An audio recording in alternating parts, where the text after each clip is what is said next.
वंदे विदेह तनया पदपुंडरीकम् कैसोर सौरभ समाहृत योगी चित्तम् हन्तुं प्रताप मनिशं मुनिहंस सेव्यम् सनिमानिशालि परिपीत पराग पुंजम्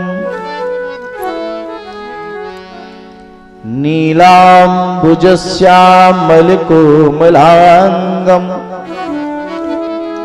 सीता समारोपितवामुभागम् पाणौ महासायक चारुचापम् नमामि रामं रघुवंशनाथम्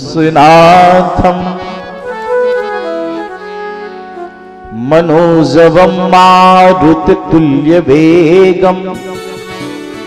जितेन्द्रियं बुद्धिमतां वरिष्ठम् वातात्मजं वानरयूथमुख्यं श्रीरामदूतं शरणं प्रपद्ये। श्रीराधा साध्यं साधनं यस्य राधा मंत्रो राधा मंत्रदात्री च राधा सर्वं राधा जीवनं यस्य राधा राधा राधा वाचिकिं तस्य शेषम्। श्री गुरु चरण सरोज रज निज मन मुकुर सुधार बरनौ रघुवर विमल जसो जोदायक फलचार। बुद्धिहीन तनु जानिके सुमिरहु पवन कुमार बल बुद्धि विद्या देव मुहि हरहु कलेश विकार। सुखदेव जी के पद कमल बारंबार मनाए गुण गावों श्री कृष्ण के राधा हो ये सहाय। लेत सदा सुध दीन की सहज दया के धाम जननी जनक अनिरुद्ध के प्रभु श्री सीताराम। प्रथम मनाऊं गणपति द्वितीय गुरु भगवान तृतीय मनावं शारदा करहु त्रिविध कल्याण। जय जय मैया लक्ष्मी जय गज बदन गणेश जय जय मैया लक्ष्मी जय गज बदन गणेश बार बार सिर नावों जय जय भारत देश जय जय भारत देश। बोलिए सच्चिदानंद भगवान की जय भागवत भगवान की जय जय श्री सीताराम जय जय श्री राधे श्याम। नमः पार्वती पतये हर हर महादेव। परमाराध्य परमेष्ठ परम परात्पर अखिलेश्वर भगवान श्री सीताराम जी महाराज के चरणों में कोटि कोटि प्रणाम नमन। समुपस्थित मंचस्थ सम्माननीय गणमान्य विद्वज्जन, उपस्थित भगवतानुरागी सज्जनों, भक्तिमयी श्रद्धामयी माताओं, भगवान की दिव्य कृपा और उन्हीं की पावन करुणा से उन्हीं की मंगलमयी दिव्य श्रीमद् भागवत कथा के आज तृतीय सत्र में हम लोग प्रवेश कर रहे हैं। भगवान की श्री दिव्य कथामृत का पान करने से पूर्व मन और वाणी की पवित्रता के लिए प्रेम से भगवान नाम संकीर्तन मिलजुल कर मस्ती के साथ करते हैं। तत्पश्चात कथा का आनंद लेते हैं।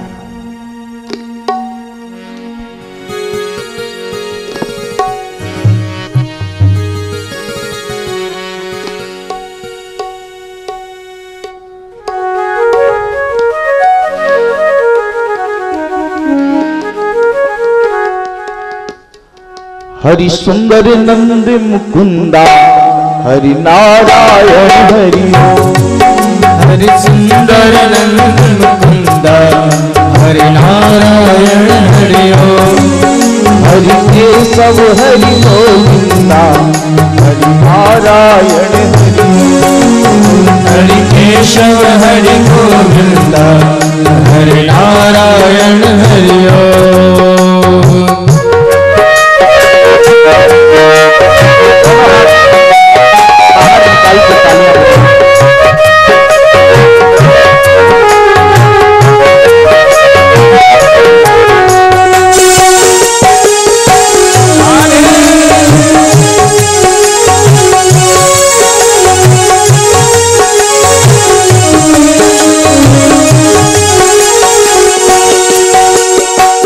माली मुरली धारी गोवर्धन गिरवर धारी, बनवाली मुरली धारी गोवर्धन गिरवर धारी, नित नित कर माखन की चोरी गोपी मनहारी, नित नित कर माखन को जोड़ी गोपी मनहारी।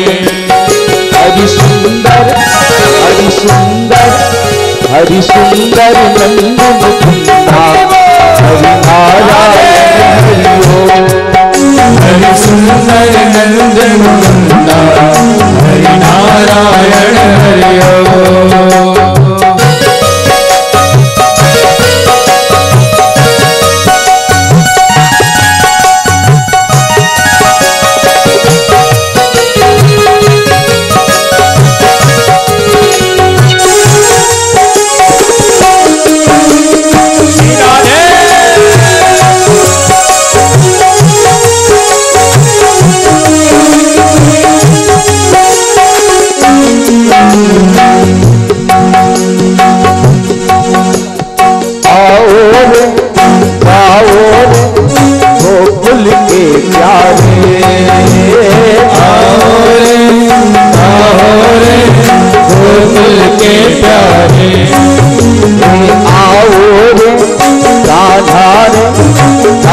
रचाओ रे आओ रे राधारे रास रचाओ रे आओ रे राधारे रास रचाओ रे आओ रे कान्हारे रास रचाओ रे।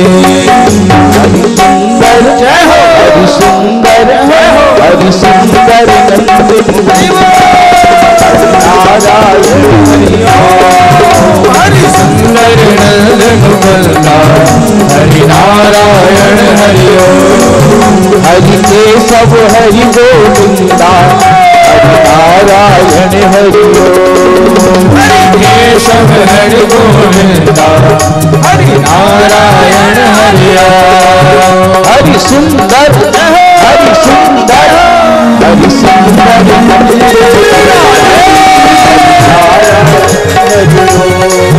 हरि सुंदर नंद मुकुंदा हरि नारायण हरि हरि केशव हरि गोविंदा हरि नारायण हरि हरि केशव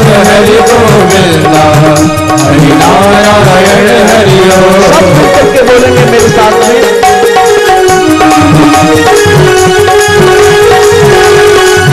हरि केशव हरि गोविंदा हरि नारायण हरि हरि केशव हरि गोविंदा हरि नारायण हरि हरि नारायण हरि हरि नारायण हरि हरि नारायण हरि हरि नारायण हरि हरि नारायण हरि हरि नारायण हरि हरि नारायण हरि। बोलिए भागवत भगवान की, सुखदेव जी महाराज की जय, व्यास जी महाराज की जय। जय जय श्री सीताराम, जय जय श्री राधे श्याम। नमः पार्वती पतये, हर हर महादेव।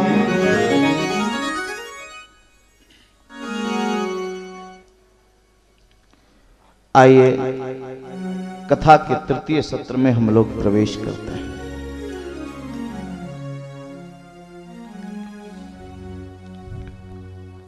कल मैंने आपको भीष्म की विदाई की कथा श्रवण कराई। आज महाराज परीक्षित के समय कलयुग का आगमन हुआ है। यहां से कथा का प्रारंभ होगा। किसी समय दिग्विजय में एक बार राजा परीक्षित ने एक आश्चर्य देखा। एक राजा रूपधारी शूद्र गाय और बैल के युगल जोड़े को हल में जोते हुए है। गाय और बैल का युगल जोड़ा है और महाराज वो बैल कैसा है? बोले वृषभ के, उस वृषभ के 3 पांव कटे हुए हैं, एक ही पांव पर है। और महाराज गाय रो रही है, अस्त्रपूरित नयन है उसके, बैल चीख रहा है, लेकिन वह शूद्र बड़ी निर्दयता से कोड़े मारते हुए उसे हल में जोते हुए। गाय धरती का स्वरूप है। वो गाय धरती है, साक्षात पृथ्वी ही गाय बनी हुई है। और वह वृषभ और कोई नहीं, साक्षात धर्म ही वृषभ के स्वरूप में है। धर्म और धरती ही दोनों को धारण करने वाले हैं। और महाराज जो धारण करने की शक्ति है उसी को धर्म कहते हैं। एक ही चरण पर वह बैल खड़ा हुआ है। धर्म के 4 चरण हैं, सत्य, तप, पवित्रता और दया।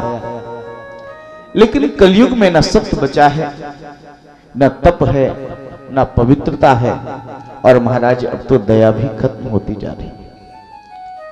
एक ही चरण पर खड़ा है। राजा परीक्षित ने जब इस दृश्य को देखा, इस कारुणिक दृश्य को देखा महाराज, तो परीक्षित के नेत्र लाल हो गए। मेरे राज्य में धर्म और धरती पर अत्याचार, और याद रखना जिस राज्य में, जिस राजा की शासन व्यवस्था में धर्म और धरती पर अत्याचार होता है, उसका राज्य स्थायी नहीं होता। और महाराज कलयुग ने ललकारा है। महाराज परीक्षित ने कलयुग को ललकारा, कौन है तू? मेरे राज्य में धर्म और धरती पर अत्याचार करने वाला तू कौन है? कली, वह शूद्र रूप जो कली था, हाथ जोड़ करके महाराज परीक्षित के समक्ष नतमस्तक हुआ और नतमस्तक होकर के उसने कहा, नतमस्तक होकर के महाराज परीक्षित के समक्ष उस कली ने कहा कि आप तो शिवी के समान हैं, शरण गत वत्सल है। महाराज मैं आपकी शरण में आया हूं, मुझे मारिएगा नहीं। परीक्षित ने कहा, नाते गुणाकेश यशोधराणाम बद्धा जलेर वै भयमस्त किंचित न वर्तितव्यम भवता कथंचन क्षेत्रे मदीये तुम धर्म बंधु। देखो कितनी सुंदर बात कही है। क्या कहा? गुणाकेश अर्जुन का नाम है। गुणा का अर्थात रात्रि, मोह रूपी रात्रि जो है उसको किसने जीता है? बोले अर्जुन ने गीता का उपदेश सुनकर के गुण मोह रूपी रात्रि को जीता है, इसलिए अर्जुन का नाम गुणाकेश हुआ। तो अर्जुन के यश को जिसने धारण किया है, तुम ऐसे गांडीवधारी अर्जुन के वंश के हो परीक्षित। महाराज प्रशंसा कर दी। परीक्षित का भी सीना गर्व से चूर हो गया और सिर ऊंचा हो गया कि मेरे बाबा अर्जुन का नाम ले रहा है। और देखना भाई, अगर किसी से कुछ प्राप्त करना हो तो सबसे पहले उसकी प्रशंसा करनी चाहिए। आप तो ऐसे हैं, आप तो ऐसे हैं। और महाराज परीक्षित ने जब देखा कि मेरे बाबाओं की प्रशंसा कर रहा है, मेरे वंश की प्रशंसा कर रहा है, परीक्षित ने कहा कि मैं तुम्हें मारूंगा तो नहीं, लेकिन अपने राज्य में तुम्हें रहने भी नहीं दूंगा। कवि ने कहा कि महाराज अगर आपके राज्य में नहीं रहूंगा तो कहां जाऊंगा, क्योंकि आप चक्रवर्ती सम्राट हैं। यहां पूरे आर्यावर्त में, पूरे विश्व में, पूरी धरती में आपका शासन है, मैं कहां जाऊंगा। और महाराज परीक्षित ने कहा कि नहीं नहीं, मैं तुझे अपने राज्य में रहने की अनुमति प्रदान नहीं कर सकता। जहां तुम होते हो वहां 9 प्रकार के अधर्म होते हैं। जहां सज्जनों कलयुग होता है वहां पर 9 प्रकार के अधर्म होते हैं। इसलिए मैं नहीं चाहता कि मेरे राज्य में अधर्म हो। जहां कलयुग होता है वहां पर कौन कौन से अधर्म होते हैं? बोले लोभ होता है, असत्य होता है, चोरी होती है, अनार्यता होती है। अनार्यता का अर्थ है आर्य धर्म से विपरीत आचरण। और पाप होता है, दारिद्र्य होता है, कपट होता है, कलह होता है और दंभ होता है। ये 9 प्रकार के अधर्म तेरे रहने के कारण जहां तू रहेगा वहां पर ये 9 प्रकार के अधर्म होंगे। कलयुग ने प्रार्थना की कि महाराज मैं ये जानता हूं कि मुझ में दोष ही दोष हैं, लेकिन एक गुण भी है, एक अच्छाई भी है। क्या अच्छाई है? कलयुग ने कहा कि मेरे युग में सबसे बड़ा गुण जो मेरा है, जो 99 मेरी बुराइयों को ढक देता है, क्या है? बोले मेरे युग में जो प्रभु के नाम का स्मरण करेगा, जो भगवत स्मरण करेगा, मेरे प्रभु के नाम का चिंतन करेगा, मैं उसको नहीं सताता हूं। और मेरे युग में प्रभु के नाम लेने वाले को मैं भक्ति प्रदान करता हूं। हरिर नाम हरिर नामैव केवलम कलौ नास्तेव नास्तेव नास्तेव गतिरन्यथा। गौड़पादाचार्य संप्रदाय के आचार्य चैतन्य महाप्रभु ने, जिन्होंने वृंदावन की खोज की थी, उन्होंने लिखा कि केवल और केवल भगवान का नाम ही कलयुग में एक साधन है। और कलि पावना अवतार कविकुल चक्र चूड़ामणि गोस्वामी तुलसीदास जी महाराज रामचरितमानस के उत्तर कांड के 129वें दोहे की 3री पंक्ति में कहते हैं, यही कलिकाल न साधन दूजा, जोग जग जप तप व्रत पूजा। यही कलिकाल साधन दूजा,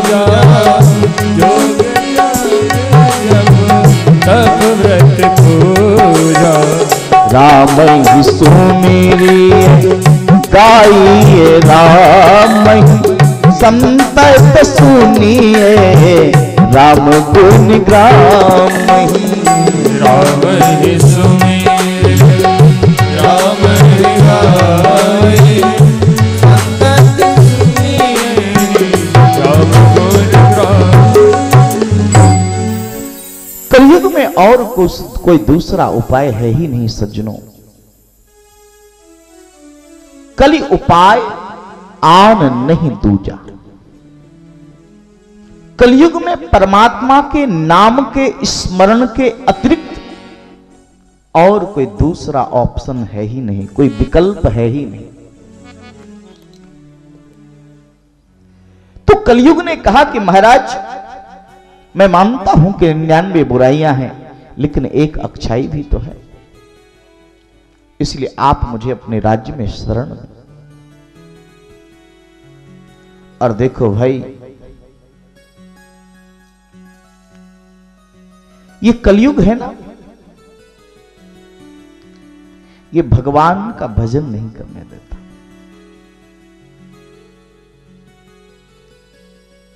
एक बार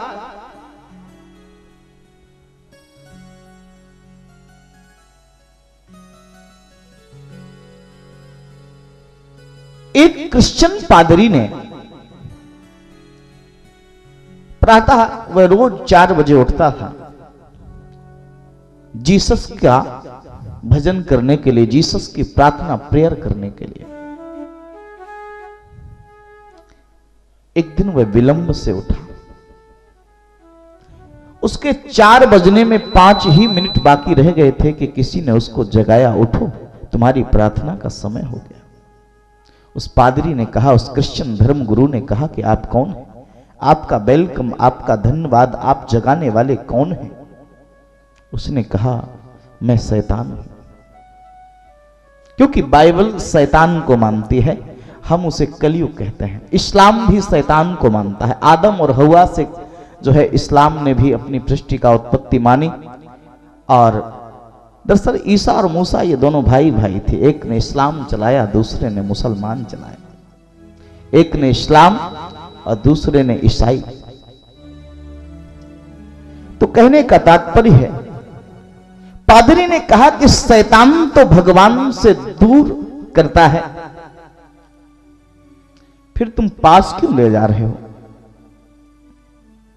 और भाई, उस शैतान ने कहा कि जब मैंने देखा कि तुम नित्य प्रति परमात्मा की प्रार्थना करते हो और मेरा कार्य है परमात्मा से दूर करना, क्योंकि मैं शैतान हूं, लेकिन जब मैंने देखा कि तुम्हारी लगन है नित्य प्रति, तुम अपने नियम में बंधे हुए हो, तो मैंने सोचा कि आज ही मैं तुम्हारा नियम क्यों तोड़ूं। और तुम जैसे लोग भजन करेंगे तभी तो मेरा भी उद्धार नहीं होगा, मेरा अस्तित्व है। भाई, रात नहीं होगी तो दिन का अस्तित्व कैसे है? इसलिए कलयुग ने कहा कि मेरा एक गुण है कि मेरे युग में जो भगवान के नाम का स्मरण करेगा, मैं उसके पुण्य को अनंत गुना बढ़ा देता हूं, या अपने आप बढ़ जाता है। लेकिन शर्त है। शर्त क्या है? बोले भगवान का स्मरण तो करें, लेकिन कपट छोड़कर। कपट युक्त होकर के जो कलयुग में भगवान का स्मरण करते हैं, ऐसे कपटियों पर, पाखंडियों पर भगवान की कृपा नहीं होती। क्षमा करना। और महाराज, भगवान ने तो स्पष्ट कहा, माता शबरी को जब 9दा भक्ति का उपदेश दिया, तो चौथी भक्ति के रूप में माता शबरी के समक्ष निवेदन किया प्रभु ने कि चौथी भगति मम गुण गण करई कपट तजिगा। और आप लोग तो सुंदर कांड का पाठ करते ही होंगे। सुंदर कांड में तो स्पष्ट कहा, मोहि कपट छल छिद्र न भावा, निर्मल जनसन सो मोहि पावा। और महाराज, महाराज परीक्षित ने जब देखा कि यह मेरे राज्य में शरण पाना ही चाहता है, तो जैसा आदमी वैसी जगह दी जाती है। आपके घर में कोई मुख्य अतिथि आता है, विशिष्ट अतिथि आता है, कोई श्रीमंत महापुरुष आता है तो उसके लिए दूसरा कमरा होता है। कोई साधारण व्यक्ति आता है तो उसके लिए आप बाहर वाले कमरे में उसे लिटा देते हैं कि हाँ लिटा दो, बाहर भोजन करा देना, बाहरी बाथरूम में सब वहीं निपट लेगा। लेकिन श्रीमंत महापुरुषों के लिए विशेष व्यवस्था है, विशिष्ट अतिथियों के लिए विशेष व्यवस्था है। महाराज परीक्षित ने देखा कि कली है, इसलिए जैसा आदमी है उसे वैसा स्थान देना चाहिए, स्थान दे दिया। मैं आदेश देता हूं, परीक्षित ने कहा कि मैं जिन स्थानों को मैं बता रहा हूं उन्हीं स्थानों पर आपको रहना। क्या है, मैं कहां रहूं? बोले द्यूतम पानम स्त्रियः सोना यत्र धर्माश्चतुर्विधा। कौन कौन से स्थान दिए? 4 स्थान बताए हैं कलयुग के रहने के लिए। द्यूतम पानम, द्यूत अर्थात द्यूत क्रीड़ा कहते हैं जुए को। जहां पर जुआ खेला जाता है वहां पर कलयुग रहता है। इसलिए जुआरी पहले जीतता है, बाद में अपनी पत्नी को भी दांव पे लगा करके युधिष्ठिर की तरह नीचा सिर करके महाभारत के उसमें बैठ जाता है। जुआ ही तो खेला था। तो जहां पर द्यूत कीड़ा होगी अर्थात जहां पर जुआ खेला जाएगा वहां पर कलयुग का वास होता है। और महाराज पर दूसरा जो स्थान दिया है, सज्जनों ध्यान देना, द्यूतम पानम, जहां पर सुरापान होता है, जहां पर मदिरा पान होता है, यानी आप समझ लीजिए कि मधुशाला में भी कलयुग रहता है। मदिरालय जहां पर होता है, मधुशाला जहां पर होती है, यहां जहां पर शराब का सेवन किया जाता है वहां पर कलयुग का वास होता है।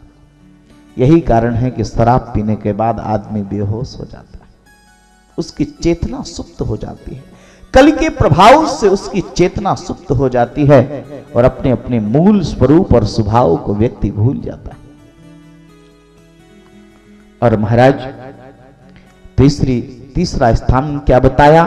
स्त्रियः, द्यूतम पानम स्त्रियः सोना, अर्थात स्त्रियः जहां पर स्त्री का गमन होता है, यानी जहां वैश्यालय होता है वहां पर भी कलयुग का वास होता है। और महाराज सोना नाम हिंसा, जहां पर हिंसा होती है, मार काट होती है, वहां पर भी कलयुग का वास होता है। ये 4 स्थान बताए। फिर विनती करते हुए परीक्षित ने कहा कि महाराज मेरा परिवार बहुत बड़ा है, मेरा परिवार बहुत बड़ा है और आपने ये छोटे से 4 कमरे मुझे दे दिए, इतने में मैं कैसे रह पाऊंगा? और महाराज आपने जैसी मेरी शकल देखी वैसे ही कमरे दे दिए। मैं कली हूं, काला काला हूं, इसलिए आपने वो स्थान भी मुझे, कमरे भी ऐसे दिए, द्यूतम पानम स्त्रिया सोनम। अरे कम से कम एक आध कमरा तो ऐसा होना चाहिए जिसमें उठाने बिठाने लायक लोगों की जगह हो। कोई बाहर का व्यक्ति आए, गरीब लोग भी अपने आगे का कमरा थोड़ी ठीक ठाक बना लेते हैं कि कोई आए तो चाय पानी यहीं पिलाने के लिए देखे, भीतर जो होगा सो होगा। एक आध जगह तो अच्छी दीजिए। और महाराज कलयुग ने कहा ठीक है, एक आध कमरा तो मिल जाए, ज्यादा।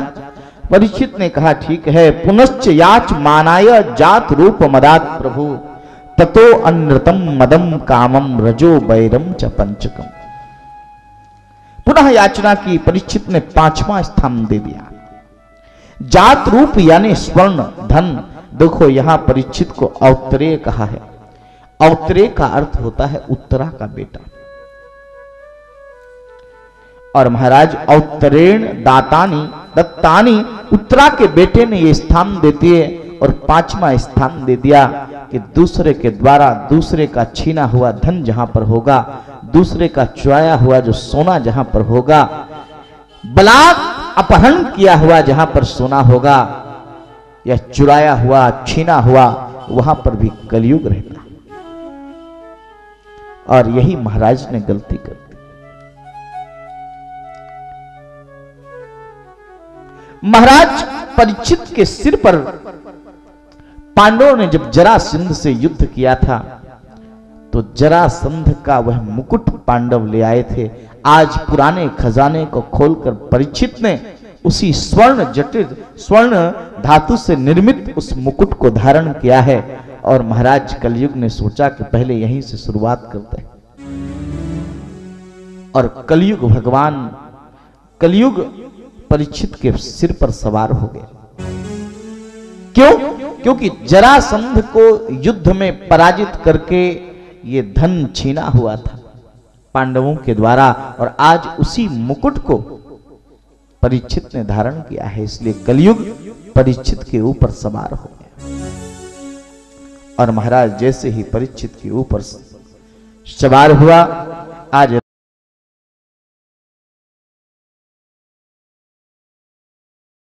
राजा परीक्षित मृगया करने के लिए वन में गए। मृगया अर्थात शिकार खेलने के लिए। अनेक प्राणियों की हिंसा की है। और देखो, हिंसा में भी तो कलयुग है। मध्याह्न का समय हुआ है। भूख और प्यास ने परीक्षित को व्याकुल कर दिया है। क्षुधा और तृषा से पीड़ित होकर के परीक्षित आज महाराज महर्षि समीक के आश्रम में आए हैं। और समीक समाधिस्थ थे। राजा ने आश्रम में प्रवेश किया। पांव में जूते हैं, हाथ में शस्त्र है, माथे पर मुकुट है। कली ने देखो कैसा भ्रमित किया है। नहीं तो राजाओं के लिए मर्यादा है कि ऋषि मुनि के आश्रम में रथ में सवार होकर के राजा नहीं जाते थे। और महाराज अश्व पर बैठकर ऋषि के आश्रम में कोई राजा प्रवेश नहीं करता था। रथ को आश्रम के बाहर ही छोड़ना पड़ता था। लेकिन कलयुग ने बुद्धि को भ्रमित कर दिया है। और आज महाराज परीक्षित अपने अश्वारोही दल के साथ में रथ में विराजमान होकर के समीक श्रेष्ठ ऋषि श्रेष्ठ समीक के आश्रम में प्रवेश करते हैं। और महाराज नंगे पांव जाना चाहिए, लेकिन आज भी चरणों में पादुकाएं पहनी हुई हैं। परीक्षित नंगे पांव नहीं है, पांव में जूते हैं, पादुकाएं हैं। और देखो, हाथ में शस्त्र लेकर के महाराज परीक्षित जा रहे हैं। जबकि नियम यह है कि शस्त्र को म्यान में रख के हाथ जोड़ करके ऋषियों के आश्रम में प्रवेश करना चाहिए। और महाराज ऋषि समाधिस्थ हैं, समीक ऋषि समाधिस्थ हैं। पानी मांगा तो पानी नहीं मिला, क्योंकि ऋषि समाधिस्थ थे। वहीं महर्षि समीक के आश्रम में एक तक्षक नाम का जो नाग था, उसको ऋषि ने पाल रखा था। और देखो, संतों की ऐसी महिमा होती है, संतों की ऐसी महिमा होती है, और भगवान के नाम का ऐसा प्रभाव होता है कि संतों के आश्रम में तो निवला और सांप भी एक ही पिंजड़े में रहते हैं। शेर और गाय भी एक ही घाट पर पानी पीते हैं। और महाराज आज राजा ने उस तक्षक को अपने बाण से मार दिया और मरे हुए सर्प को समीक के गले में डाल दिया। और देखो, ये भी तो कलयुग है। संत के आश्रम में हिंसा नहीं होनी चाहिए, और हिंसा कर दी राजा ने। कलयुग का प्रभाव। देखो भाई, मैं आपको बताऊं, आपने कर्णव का नाम सुना होगा। कर्ण नहीं, कर्णव। कर्णव का अणा, आधा अणा और वाह। आश्रम में बच्चे खेल रहे थे, दुष्यंत अश्वारूढ़ होकर के निकले हैं शिकार के लिए। शिकार के पीछे अश्व को दौड़ाते हुए उनको पता नहीं रहा हिरण के पीछे अश्व को भागते हुए वह आश्रम की हद में आ गए। महर्षि कण्व का नाम सुना होगा। और आश्रम की हद में आ गए, आश्रम की सीमा में प्रवेश कर गए। मृग को देखा और जैसे ही स्तर का संधान किया, अर्थात बाण का संधान किया, बाण मारने लगे तो आश्रम के एक बालक ने राजा को देखा। हे दुष्यंत, राजन, आश्रम मृगोयम ना हंतव्यो न हंतव्यः। ये आश्रम है और ऋषियों के आश्रम में हिंसा नहीं होती। आप अपना बाण वापस खींचिए, नहीं तो मुझे अपनी तपस्या की गति से आपके बाण की गति को बाधित करना होगा। और महाराज दुष्यंत ने कहा कि ऋषि बालक, मैं क्षमा चाहता हूं, मैं गलती से आश्रम की सीमा में आ गया हूं। इतनी मर्यादा थी पहले, लेकिन आज परीक्षित ने मर्यादा को भंग कर दिया है। परीक्षित को निरावरण जाना चाहिए। निरावरण अर्थात बिना पादुकाओं के, लेकिन परीक्षित के चरण निरावरण नहीं है बल्कि पादुकाएं हैं। आज राजा परीक्षित ने सर्प को मारा या धनुष से उठाया, ऋषि के गले में पहनाया और कहने लगे, ये ढोंगी बाबा समाधि का नाटक कर रहा है। मैंने पानी मांगा, राजा ने पानी मांगा और पानी नहीं दिया। और महाराज ऋषि समाधिस्थ ही रहे, परीक्षित वहां से चले गए। यह दृश्य किसी ने देखा तो ऋषियों का बालक कौशिकी नदी में श्रृंगी स्नान कर रहा था। शमीक का बालक, शमीक का पुत्र श्रृंगी ऋषि कौशिकी नदी में स्नान कर रहे थे, बालकों के साथ खेल रहे थे। किसी ने बताया कि आपके पिता के गले में मरा हुआ सर्प राजा परीक्षित ने पहना दिया है। शमीक को क्रोध आ गया। यह स्वयं राजा ने किया है काम। अरे अगर किसी सामान्य व्यक्ति ने, सामान्य नागरिक ने यह अपराध किया होता तो हम राजा के पास जाते और शिकायत करते कि उसे दंड दो। अब स्वयं राजा ही ऐसा अपराध कर रहा है तो किसके पास जाएं, किससे कहें? ये राजा संपत्ति और सत्ता के मद में अभिमानी हो गया है। और अगर इन राजाओं के पास संपत्ति का बल है, सत्ता का बल है, तो श्रृंगी ऋषि ने कहा कि मैं ब्राह्मण बालक हूं, ऋषि बालक हूं, मेरे पास भी तपस्या का बल है। और इत्युक्ता रोष ताम्राक्षो वयस्यान शिवाल कहा, क्रोध के कारण श्रृंगी का शरीर ताम्राक्ष हो गया, तांबे की तरह लाल हो गया। तांबा जानते हैं ना, धातुओं में तांबा, तांबे का लोटा जैसे लाल होता है।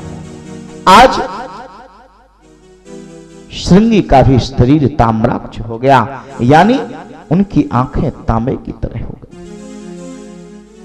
नेत्र लाल हो गए, ताम्राक्ष हो गए, जिसके अक्ष माने नेत्र, जिसके अक्ष आंखें जिसकी तांबे की तरह लाल हो गई हों। और महाराज क्रोध के कारण कौशिक्याप उपस्वृश्चवाग वज्रम विसर्जहा, हाथ में कौशिकी नदी का जल लेकर के वाग वज्र छोड़ दिया है। वाग वज्र यानी बाणी से वज्र छोड़ दिया है, वाग वज्र यानी बाणी से श्राप रूपी वज्र दे छोड़ दिया है। और महाराज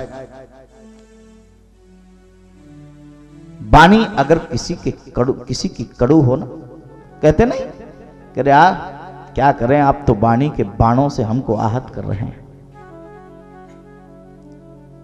वैसे ही हिंदी साहित्य में एक शब्द है वाग वज्र, श्राप दे दिया, बाणी का वज्र छोड़ दिया।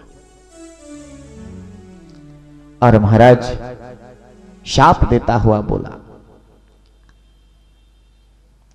इति लंघित मर्यादम तक्षकः सप्तमेहनी वक्ष्यति स्म कुलांगारम चोदितो में तदध्रुवम। जिसने मर्यादा का उल्लंघन करके मेरे निरपराध पिता के गले में मरा हुआ सर्प डाला है, आज से 7वें दिन यही तक्षक उसका काल बन जाए। और महाराज बालक ने, श्रृंगी ऋषि जो समीक के बालक हैं, ऐसा श्राप देकर के श्रृंगी रोने लगे। शमीक ने बालकों के रोने की आवाज सुनी, नेत्र खोले, समाधि खोली, पूछा बेटे क्या बात है, क्या कारण है?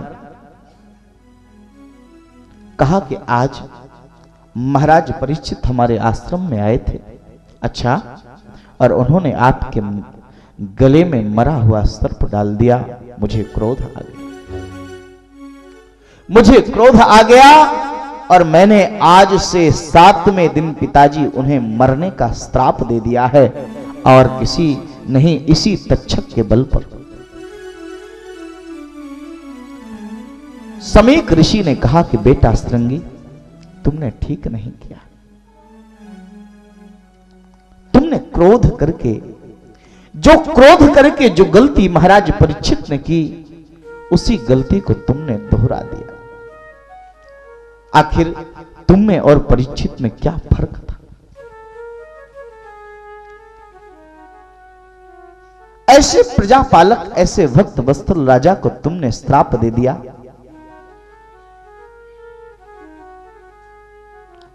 और सज्जनों, प्रश्न बड़ा उत्तम है, क्रोध को कैसे जीता जाए। क्षणिक क्रोध ने देखिए सत्यानाश कर दिया महाराज परीक्षित का। एक ने क्रोध किया तो श्राप दे दिया, दूसरे ने क्रोध किया तो ऋषि के गले में सर्प डाल दिया मरा हुआ। और महाराज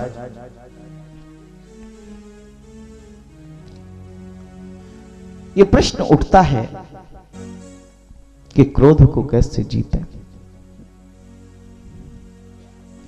और सज्जनों, ये जीवंत प्रश्न है। जीवन में प्रश्न भी जीवंत होने चाहिए, मुर्दा प्रश्न नहीं होने चाहिए। जीवंत प्रश्न होना चाहिए। क्रोध को कैसे जीता जाए और आखिर क्रोध क्या है? क्रोध एक विष है। क्रोध एक विष है। क्रोध एक विषधर सर्प है, जिसके डसने से आत्मा अपने वास्तविक स्वरूप को भूल जाती है।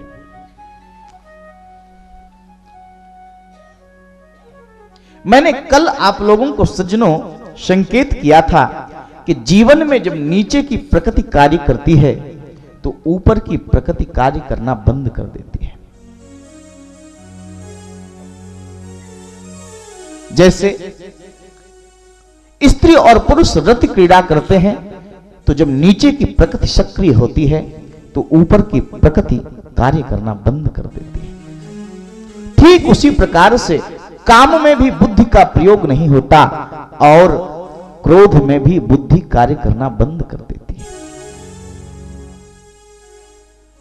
विचार करिए, जब आपको क्रोध आता है तो क्या आपकी बुद्धि कार्य करती है? अगर बुद्धि कार्य करती होती तो क्रोध ही क्यों आता? इसलिए क्रोध एक विष है, क्रोध एक विस्तर सर्प है, जिसके डसने से आत्मा अपने वास्तविक स्वरूप को भूल जाती है। क्रोध एक विक्षिप्तता है, क्रोध एक रोग है, क्रोध एक दुख की अंतहीन कथा है। दुख की अंतहीन कथा है क्रोध। क्रोध एक तात्कालिक पागलपन है। और महाराज, क्रोध एक क्षय रोग है, क्रोध एक असंतुलन है, क्रोध एक मनोविकार है, क्रोध भयावह है, क्रोध भयंकर है, क्रोध भयास्पद है, क्रोध कुरूप है, क्रोध भद्दा है, क्रोध अंधा है, क्रोध बहरा है, क्रोध गूंगा है, क्रोध विकलांग है, क्रोध नरक का द्वार है, दुख का भंडार है, अनर्थों का घर है, पीड़ा का पर्याय है, विवेक का दुश्मन है। और महाराज, क्रोध मनुष्य को अंधा बना देता है। क्रोध जब भी आता है विवेक को नष्ट कर देता है। क्रोध होश की हत्या करके आता है। होश में व्यक्ति क्रोध नहीं करता।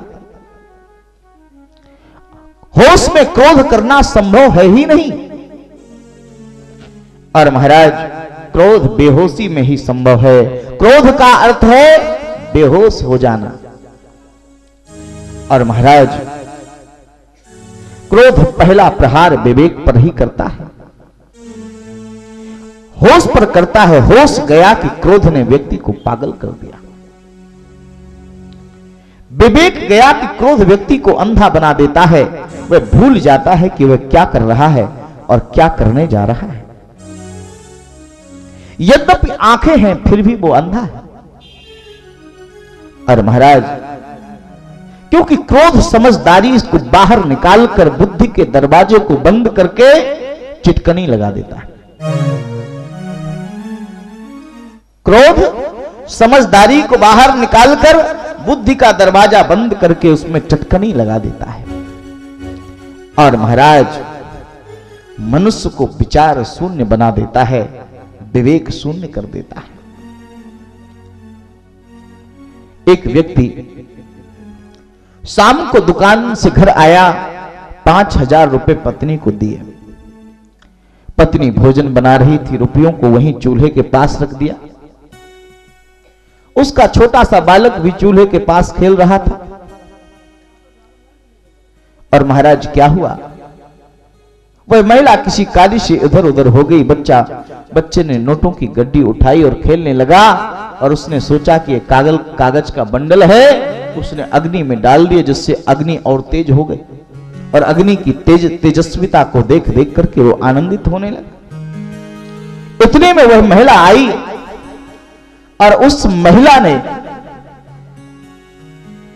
महिला ने जैसे ही देखा कि नोटों की गड्डी को आग में डाल दिया, उसने आओ देखा न ताओ और क्रोधित हो गई। और जैसे ही वो क्रोधित हुई, उसने बच्चे को उठाया और उसने भी आग में डाल दिया।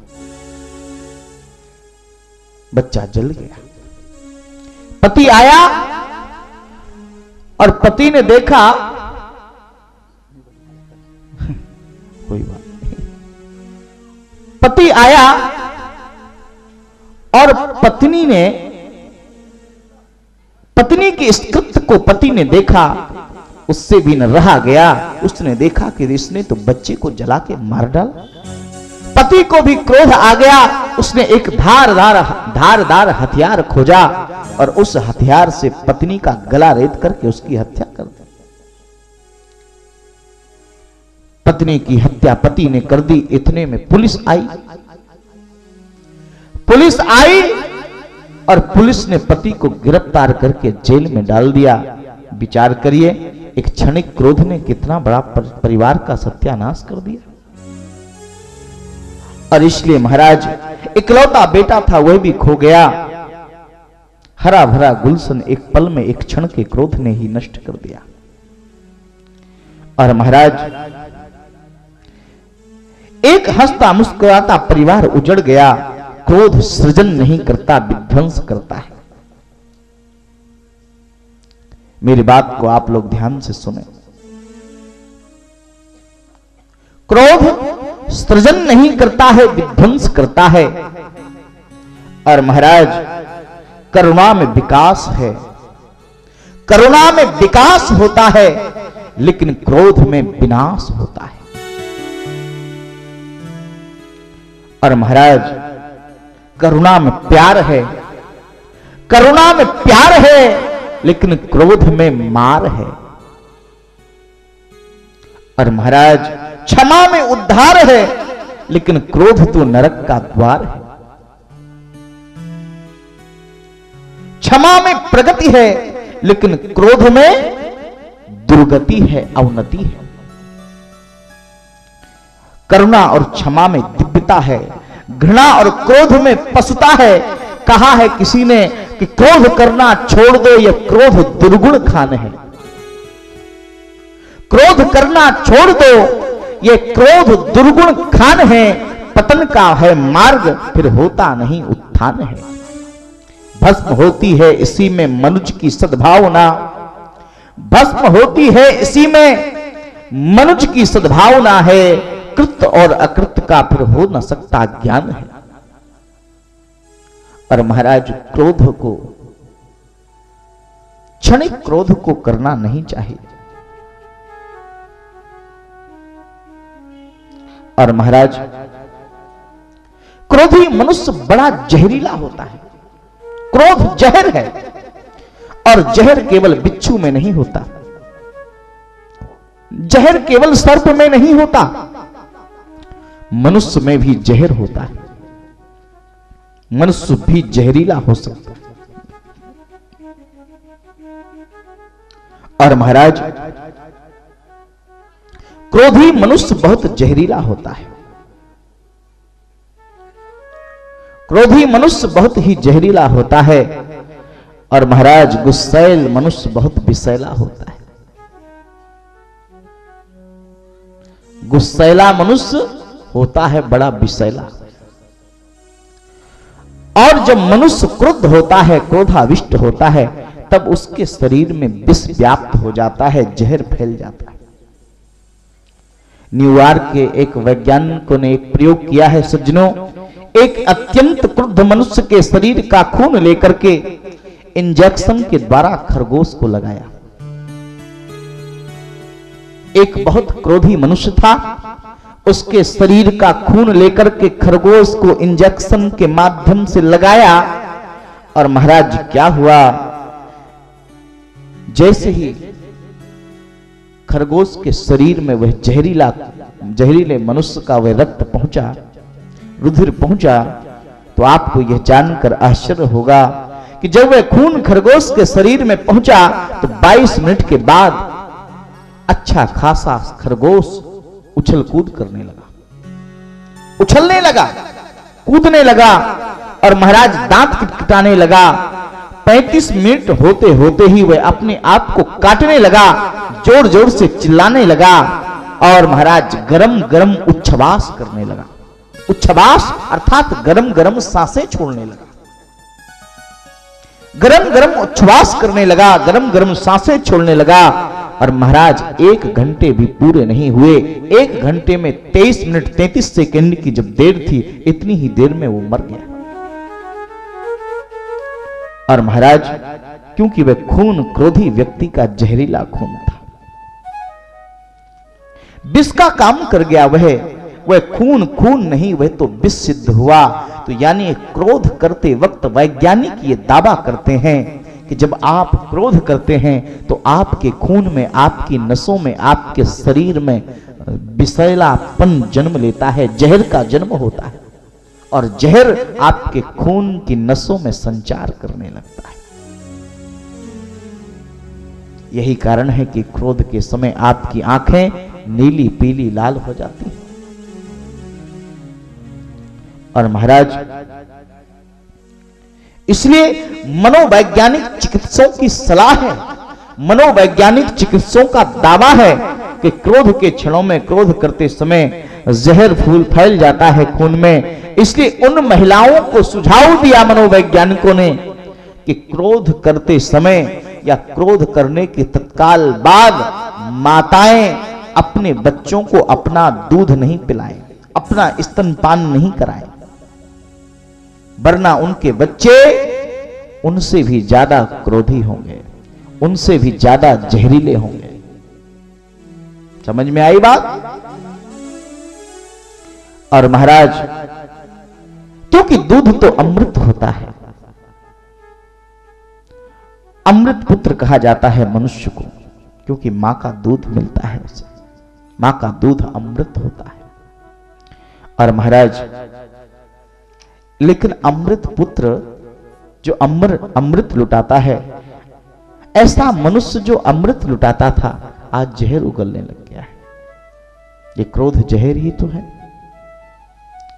तो कभी ख्याल किया आपने, कभी आपने अगर ख्याल किया हो कि मनुष्य जिन पगडंडियों पर चलता है ना, उसमें घास उगना बंद हो जाती है। क्यों? क्योंकि मनुष्य इतना जहरीला है।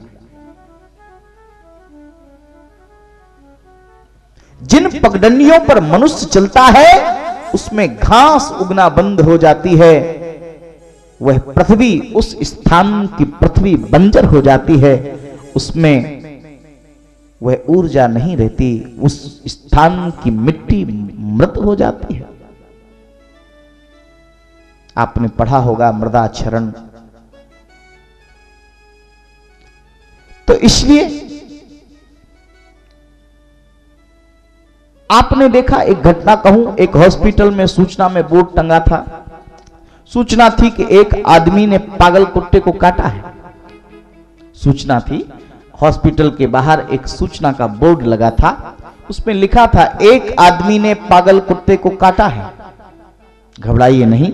नीचे उसके उपाय लिखा था, 14 इंजेक्शन लगेंगे, ठीक हो जाएंगे। घबराइए नहीं, 14 इंजेक्शन लगेंगे, आप ठीक हो जाएंगे। उसके बाद लिखा था, एक आदमी ने कहा कि महाराज क्या है? दूसरे नंबर पर लिखा था कि एक आदमी ने काले नांग को काटा है, एक आदमी को काले नांग ने काटा है। परिणाम में लिखा था बचने की पूर्ण उम्मीद है। और महाराज क्या? बोले इसका भी इलाज है। क्यों? इसका भी इलाज है? बोले हां। फिर तीसरी लाइन लिखी थी कि एक आदमी ने आदमी को काटा है, एक आदमी ने आदमी को काटा है। नीचे लिखा था क्षमा करें, बचने की कोई गुंजाइश नहीं। वह आदमी जिसने काटा था वह क्रोधी आदमी था और जहर उगलता था। क्रोधी व्यक्ति के शरीर में सामान्य मनुष्य के शरीर से अतिरिक्त जहर होता है। इसलिए आपने देखा होगा जो लोग क्रोध करते हैं तो उनमें दांत किटकिटाने की आदत होती है और इसका तात्पर्य है कि वो काटना चाहते हैं। इसलिए ऐसे व्यक्तियों से युद्ध करते समय सावधान रहना चाहिए। अक्सर महिलाएं ध्यान दें, दांत का प्रयोग युद्ध में महिलाएं ज्यादा करती हैं। इसलिए भाई तो कहने का तात्पर्य है कि जहर उगलता है, अमृतमय जीवन में विष घोल रखा है क्रोध ने। दर्पण में फूंक मारो तो वह धुंधला हो जाता है। आप दर्पण में कभी फूंक मारिए, मैं प्रैक्टिकल बात बता रहा हूं, तो धुंधला हो जाता है दर्पण, हो जाता है कि नहीं? तो फिर उसमें आप अपना प्रतिबिंब नहीं देख सकते, आपका चेहरा उसमें दिखाई नहीं देगा। तो यद्यपि यही स्थिति क्रोध के विषय है, मन के दर्पण में क्रोध की फूंक मारोगे तो फिर भगवान का प्रतिबिंब आपके चित्त में दिखाई नहीं देगा। मन के दर्पण में अगर क्रोध की फूंक मारोगे तो आपके चित्त में परमात्मा की छवि दिखाई नहीं देगी, परमात्मा का प्रतिबिंब दिखाई नहीं देगा। और महाराज इसलिए मन के दर्पण में क्रोध की फूंक मारने से आत्मदर्शन संभव नहीं है। खौलते पानी में आप अपना प्रतिबिंब नहीं देख सकते हैं, खौलते पानी में आप अपना प्रतिबिंब नहीं देख सकते हैं। और क्रोधी व्यक्ति आत्मदर्शन कैसे कर सकता है? क्योंकि उसका शरीर तो खौल रहा है। और महाराज आत्मदर्शन, आत्म अनुभूति, आत्म साक्षात्कार जो उनकी संपदा है, जो सहिष्णु है, जो सहनशील है, जो क्षमावान है, जो क्षमाशील है, वही तो आत्मदर्शन कर सकते हैं। और इसलिए महाराज क्षमा करना चाहिए, क्षमा करना आप सीख लें, क्रोध से बचना आप सीख लें। और महाराज क्रोध को जीतना नहीं है, क्योंकि जीतने में तो हार होती है, जीतने में तो द्वंद्व होता है, जीतने में तो युद्ध होता है, जीतना नहीं है, क्रोध को समझना है। और महाराज इसलिए मैं तो यही कहूंगा कि देखो भाई, अगर मैं आपसे कहूं कि जब क्रोध आए तो आप अपने आप का दर्शन करें, तो देखो भाई ऐसा संभव नहीं है। अगर मैं कहूं कि क्रोध आए तो आप राम राम जपो, गायत्री मंत्र पढ़ा करो, तो यह सहज संभव नहीं है, क्योंकि क्रोध में भगवान का नाम नहीं अपशब्द निकलते हैं। और राम नहीं, मैं अगर कहूं कि राम राम कहो तो क्रोध में राम नहीं हरामखोर निकलता है। और महाराज गायत्री मंत्र नहीं गाली गलौज निकलती है। क्रोध का गाली से बड़ा प्रगाढ़ रिश्ता है सज्जनों। एक बार एक बाप अपने बेटे को डांट रहा था। हर बाप अपने बेटे को डांटता है, क्योंकि उसके बाप ने भी उसको डांटा था।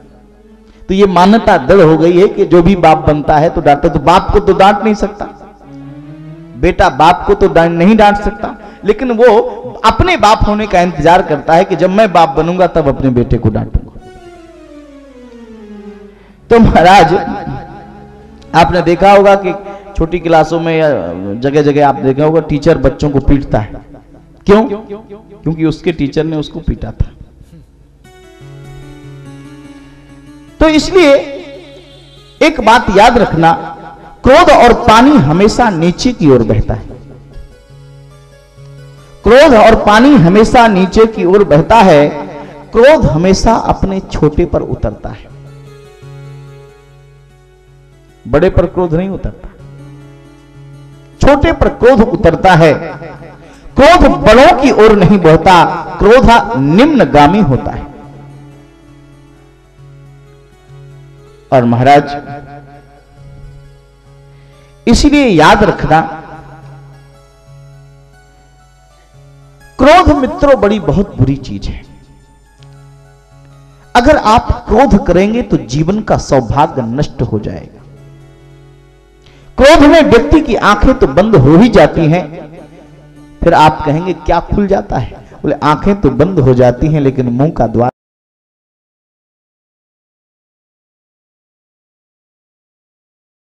खुल जाता है। जब हो जाता मनुज पर क्रोध भूत असवार, जब हो जाता है मनुज पर क्रोध का भूत असवार, तो आंख होती है तुरंत बंद और खुल जाता है मुख का द्वार। और महाराज इसलिए क्रोध नहीं करना चाहिए। क्रोध में हम ये भूल जाते हैं कि हम क्या कह रहे हैं।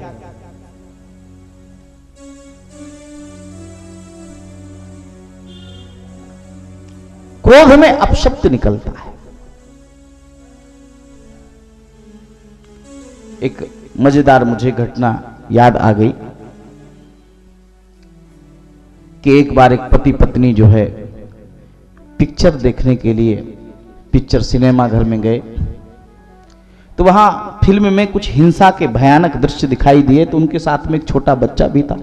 तो फिल्म में मारकाट और चक्कू और तमाम चीजें दिखाई दी। तो वो बच्चा भयभीत हो गया, रोने लगा। पीछे से किसी की आवाज आई, अरे बच्चे को शांत करो, डिस्टर्ब कर रहा है। तो पति ने कहा कि देखो कोई कह रहा है कि बच्चे को शांत कर लो। उसकी पत्नी ने कहा कि क्या करूं, शांत होता ही नहीं, अपना मुन्ना शांत होता ही नहीं। पति ने कहा कि दूध पिला दो, शांत हो जाएगा। थोड़ी दूध पिलाया माँ ने, शांत करने का प्रयास किया, शांत नहीं हुआ। बोले शांत, फिर पीछे से आवाज, अरे भाई बच्चे को शांत करो, कितना सुंदर दृश्य चल रहा है और तुम हो कि डिस्टर्ब कर रहे हो, बच्चे को शांत करो। पति ने भी झुंझलाकर क्रोधित होकर के कहा कि इतनी देर से हो गए कि तुम्हारा तुमसे बच्चा भी शांत नहीं होता है। पत्नी ने कहा क्या करूं, ये दूध भी नहीं पीता है। बोले ये इसका बाप भी दूध पिएगा। तो इसलिए क्रोध में हम ये विचार नहीं कर पाते कि हमारी बाणें क्या बोलती है। क्रोध में आंखें तो बंद हो जाती हैं, मुख का द्वार खुल जाता है। और महाराज इसलिए क्रोध से दूर हो जाओ। लेकिन भाई क्रोध क्यों आता, क्यों है? क्रोध आता क्यों है? जब तुम्हारी अपेक्षाओं के विपरीत कोई परिणाम आता है तभी तुम दुखी और क्रोधित हो जाते हो। एक आदमी ससुराल गया, उसने सोचा कि मैं जाऊंगा तो स्टेशन पे साली आएगी, साला आएगा, साले की पत्नी आएगी, ससुर साहब आएंगे मुझे रिसीव करने। स्टेशन पे उतरा तो देखा कोई नहीं, क्रोधित हो गया। ससुराल का नाम सुनकर के बहुत लोग प्रसन्न हो जाते हैं। ससुराल है ही ऐसी चीज। ससुराल यानी सुख की सार। ससुराल सुख की सार, पड़े रहो कई त्योहार। और इतना ही नहीं, सास ससुर का खाकर माल, बदल गई है उनकी चाल, और फूल गए हैं दोनों गाल, अब कहना क्या है उनका हाल, ऐसी है भैया ससुराल। ससुराल में तो बड़ी खातिरदारी होती है। तो अपेक्षाओं के विपरीत जब परिणाम मिलता है, अपेक्षाओं के विपरीत जब हमारी उपेक्षा होने लगती है, तभी तभी हमारे भीतर क्रोध का जन्म होता है। तो इसलिए भाई अपनी अपेक्षाओं को कम करो। क्रोध से बचना है तो अपेक्षाओं को बंद करो। और महाराज मैं अब एक ही बात कहूंगा, चर्चा को लंबा नहीं खींचूंगा, कि क्रोध को कैसे जीतें। अब क्रोध से बचने का उपाय क्या है? क्रोध क्यों आता है, क्रोध होता क्या है, ये तो मैंने बताया, लेकिन आप महाराज कहेंगे कि आपने समाधान नहीं बताया। तो क्रोध से बचने का उपाय है। मैं एक जगह था तो एक व्यक्ति आया, बोले महाराज मैं बहुत क्रोध करता हूं, आप कुछ बताएं जिससे क्रोध पर नियंत्रण पा सकूं। मैंने कहा मैं एक मंत्र देता हूं, सदा जेब में रखना, और आपको भी मंत्र दे रहा हूं, आप भी ध्यान से नोट कर लेना और उसको हमेशा जेब में रखना। लेकिन नोट करना होगा, उस मंत्र को याद कर लेना, घर में जाके कागज पेन में नोट कर लेना। मैंने कहा कि एक मंत्र देता हूं, सदा जेब में रखना, जब भी क्रोध आए तुरंत मंत्र को पढ़ लेना, मेरी गारंटी है धीरे धीरे तुम क्रोध करना बंद कर दो। ठीक है? मैंने एक कागज पर बड़े बड़े अक्षरों में उस मंत्र को लिख दिया, और पता है क्या लिखा था? मैंने लिखा था सिर्फ इतना ही कि मुझे अब क्रोध आ रहा है।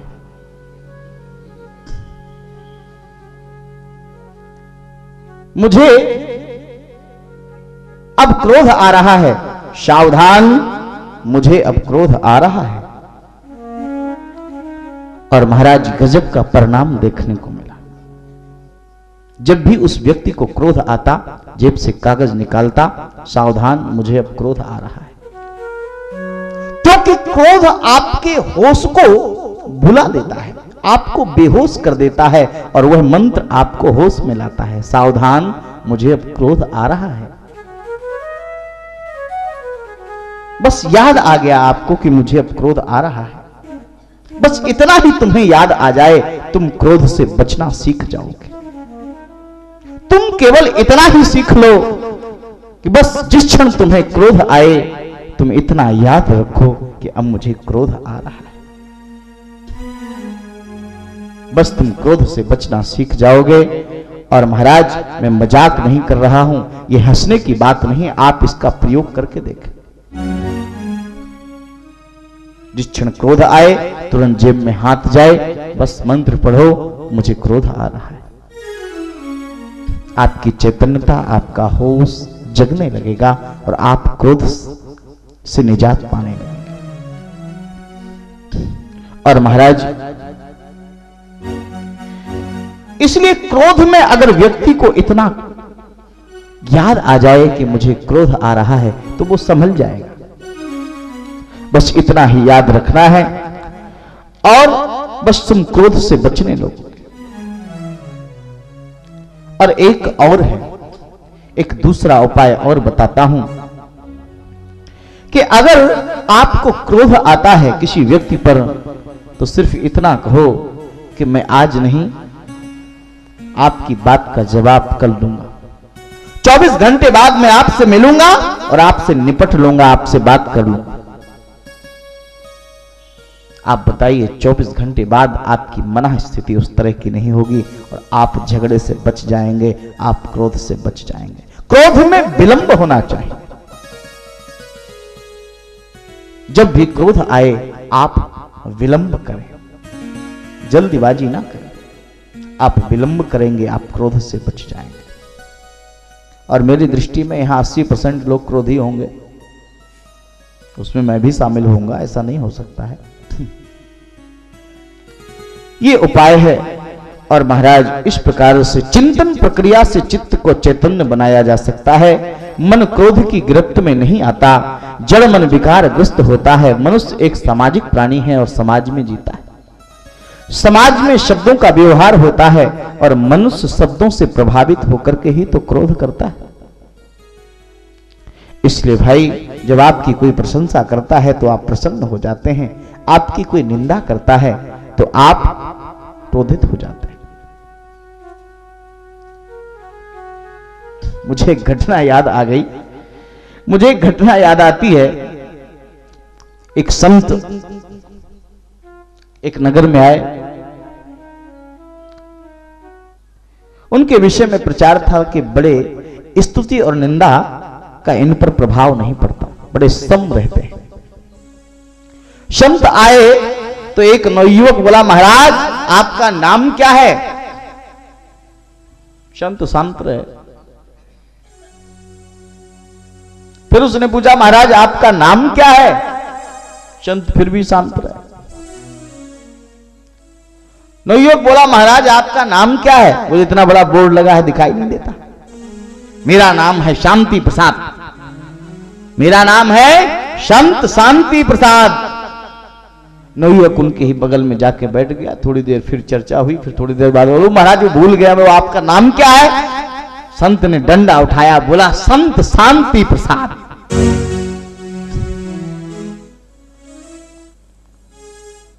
उस आदमी ने कहा, उस नवयुवक ने कहा कि महाराज क्षमा करें, शांति प्रसाद दी।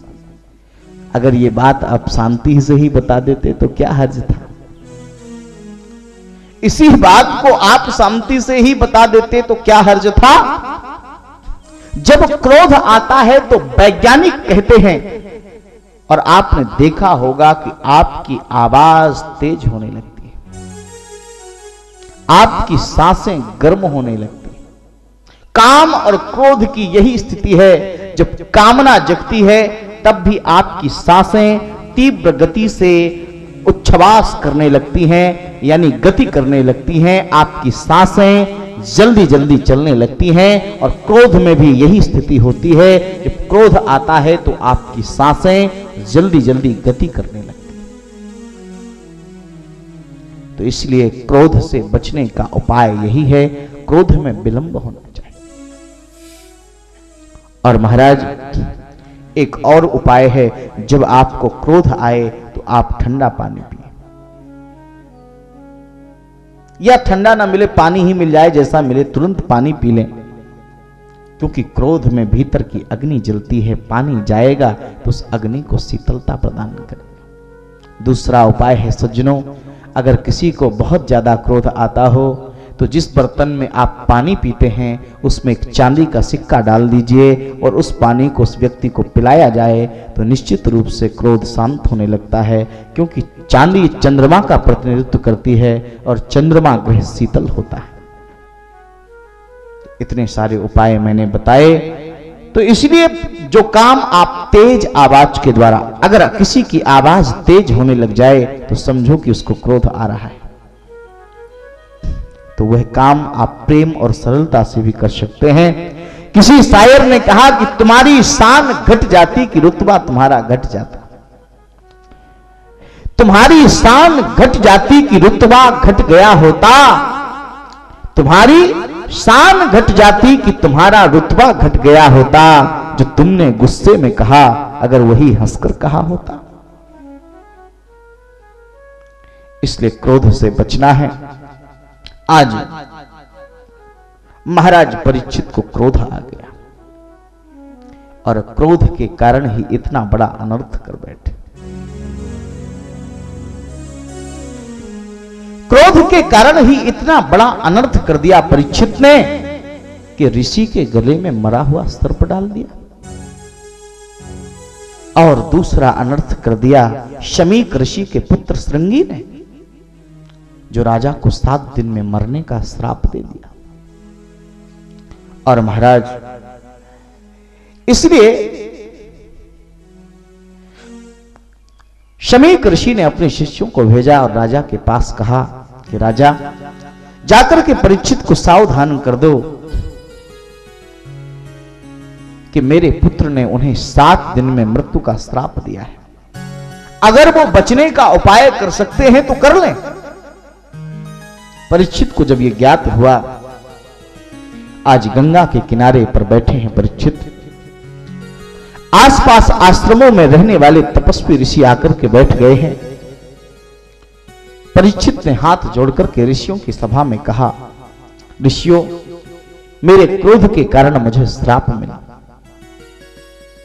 मैं आपसे पूछता हूं कि मेरी मृत्यु के अब 7 ही दिन शेष रह गए हैं। मेरा प्रश्न है ऋषियों कि जल्दी मरने वाले को क्या करना चाहिए? ऋषियों ने कहा कि महाराज, आज तक ऐसा प्रश्न किसी ने पूछा ही नहीं। जल्दी मरने वाले को क्या करना चाहिए? इसके लिए तो किसी सद्गुरु की आवश्यकता है। कोई सद्गुरु ही ये बता सकता है कि मरणासन्न प्राणी का धर्म क्या है। अरे रास्ता दिखाने वाला ही तो सद्गुरु होता है। और महाराज सुखदेव जी महाराज श्रीमद् भागवत के श्लोकों का गान करते हुए, विचरण करते हुए वहां पर पधारे, क्योंकि बिना गुरु के ज्ञान संभव नहीं है। बिन गुरु होय ज्ञान, गुरु बिनु भव निधि तरई न कोई, जो बिरंच शंकर सम होई। और महाराज लेकिन सद्गुरु की प्राप्ति के लिए अधिकारी शिष्य बनना पड़ता है। लोग कहते हैं कि हमने उनको गुरु बनाया है, कहते ना, हमने गुरु किया है उनको। अब तो चेला भी गुरु उसी को बनाता है जिसका बड़ा तामझाम हो, बड़ा आश्रम हो कि रहने को मिले और फ्री फुकट का खाने को मिले। गुरु जी का आश्रम में 10-20 दिन पड़े रहे हुए। संत के वैभव को देख करके उसे गुरु नहीं बनाया जाता, क्योंकि वैभव तो तुम्हारे पास भी है। वैभव तो सज्जनों पुरुषार्थ से कमाया जाता है, लेकिन भगवत कृपा भगवान की कृपा से ही प्राप्त होती है। आप कहते हमने उनको गुरु बनाया है। अरे मूर्खो, ये जो ये कहता है उसे विचार करना चाहिए। मूर्ख, तुमने उनको क्या गुरु बनाया है? वो तो पहले से गुरु है। अरे तुम्हें ये कहना चाहिए कि उन्होंने तुमको शिष्य बनाया है। अरे वो तो पहले से गुरु है, उसको तुम क्या गुरु बनाओगे? तुमको उन्होंने अपनी शिष्यता दी है, तुम उनके शिष्य बने हो। अर्थात सद्गुरु ने तुमको शिष्यत्व दिया है, सद्गुरु ने तुमको शिष्य बनाया है। और महाराज इसलिए याद रखना चाहिए, जो तुमको डूबने से बचा सके वही सदगुरु है। जो तुम्हारे अंतर मन को झंकृत कर सके वही सदगुरु है। एक बात कहूं, राजा परीक्षित के सामने जो ऋषि मंडली बैठी है, उनमें व्यास भी हैं, पराशर भी हैं। और जैसे ही देखा सुखदेव जी को, व्यास जी तुरंत उठे, क्योंकि कभी कभी पिता और पुत्र का मिलन होता है। और मुंह से निकल गया पुत्र सुखदेव। आहा सुनकर पता चल गया कि ये व्यासात्मज है, व्यास का पुत्र है। परमहंस सुखदेव को जैसे ही नजदीक आया, देखा सभी उठ गए, मस्तक झुक गए। गूढ़ वर्चा होते भी उनके लक्षण को जाने ऋषि मुनि उनको देखते ही पहचान गए। सब लोग, सारे ऋषि, सारे महात्मा, सारे अमलात्मा, सारे मुनींद्र अपने अपने आसन से खड़े हो गए। और महाराज परीक्षित भी सुखदेव के चरणों में गिर पड़े, क्योंकि यही है जो अमृत का प्याला पिलाएंगे, यही है जो मुझे मृत्यु से बचाएंगे। और महाराज सुखदेव भी अधिकारी शिष्य को देखकर के समझ गए कि यह शिष्य अधिकारी है, इसी को पिलाऊंगा ये अमृत। और महाराज अपने बगल में जो सुखदेव ने आसन लगाया था, उस आसन को बिछा लिया और कमंडल को हाथ में जो पकड़े थे उसको जमीन पे रख दिया और सिद्ध आसन में सिद्धस्थ होकर के बैठ गए। एकमात्र शरीर पर कौपीन है। और महाराज परीक्षित ने पूछा, परीक्षित ने पहले तो पूजा की सुखदेव की, क्योंकि अधिकारी शिष्य को जब अधिकारी गुरु मिले तो सबसे पहले गुरु चरणों का पूजन करना चाहिए। और महाराज परीक्षित समझ गए कि यही है वो शख्स, यही है वो व्यक्ति, यही है वो व्यक्तित्व और यही है वो आत्मा जो मुझे पार ले जाएगी। और महाराज परीक्षित की आंखों से अश्रुओं का प्रवाह होने लगा। महाराज मेरी बात कबूल कर ली, भव सागर में डूब रहा हूं, मेरा हाथ पकड़िए, मुझे पार करिए। और याद रखना, भव सागर में डूबते हुए शिष्य का हाथ पकड़ करके पार लगाने का ही तो कार्य सदगुरु का होता है।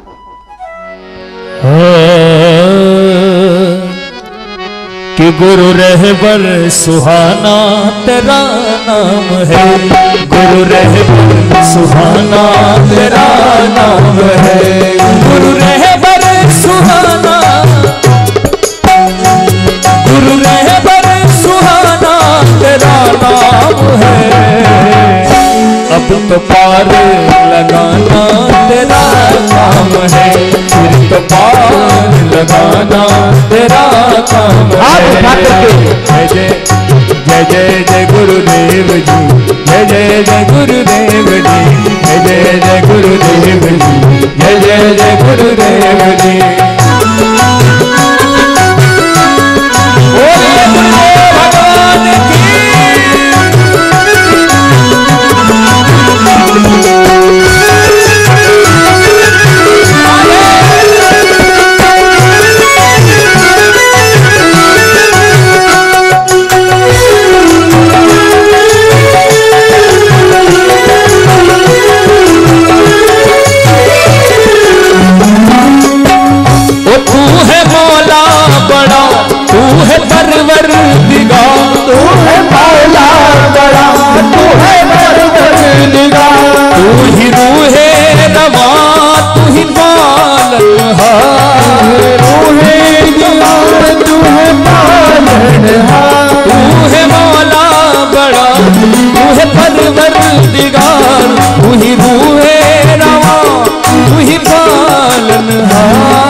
तेरे दर पे गिरा दो शर्मसार हूँ,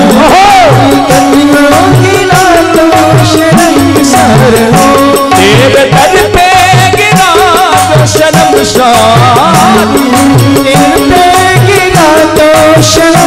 गुनहगार हूँ, तेरे दर पे गिरा जो शर्मसार हूँ, कि इसकी लाज बचाना तेरा काम है, इसकी लाज बचाना तेरा काम है।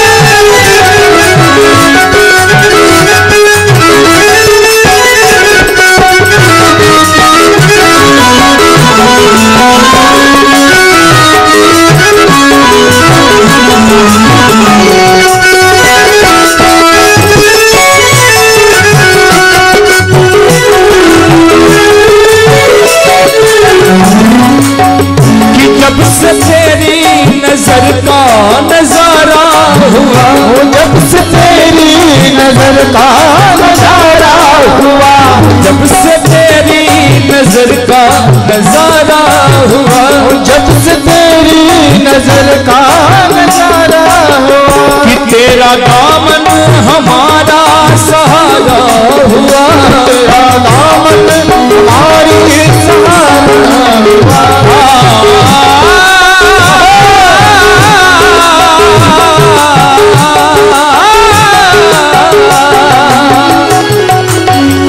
जब से तेरी नजर का नजारा हुआ, जब से तेरी नजर का नजारा हुआ, तेरा दामन हमारा सहारा हुआ।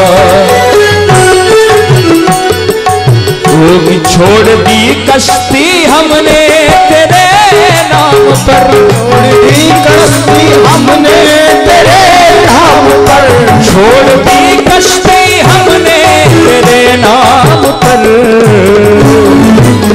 कि उसको पार लगाना तेरा काम है, इसको पार लगाना तेरा काम है।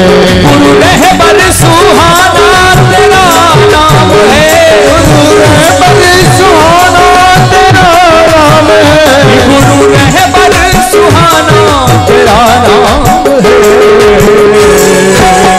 कि सबके बिगड़ी बनाना तेरा काम है, सबके बिगड़ी बनाना